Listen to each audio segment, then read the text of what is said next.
this guide, I'm going to show you guys how to fix YouTube error 503. Let's get started. First thing you want to do is refresh the YouTube page or close and reopen the YouTube app.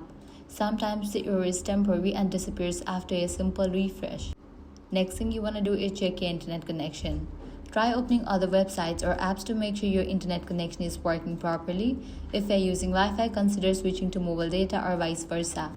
Next up, clear cache and cookies. For that, click on three dots, go to settings. Now head over to the option privacy and security. Navigate to the option delete browsing data. Check in for all these options. Then click on the option delete data. With this, your problem might be resolved. If not, what you want to do is check if you are connected to any VPN or proxy.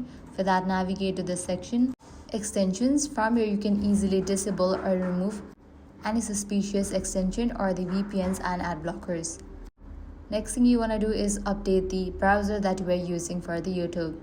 Navigate to the option about Chrome. Make sure it is updated. If you are using YouTube app, make sure it is updated as well. Next up, try signing out of YouTube account and then logging in back. Click on your profile icon, click on sign out. Wait for a few seconds and log in back. Lastly, if this solution didn't work out for you, check the server status of YouTube. Launch your preferred browser. Type in YouTube server status. Head over to the website Down Detector. Now, if you found out any outages over here, you will need to wait until the problem will be resolved from the end. So that's it. If this guide was helpful, do not forget to like, share, and subscribe.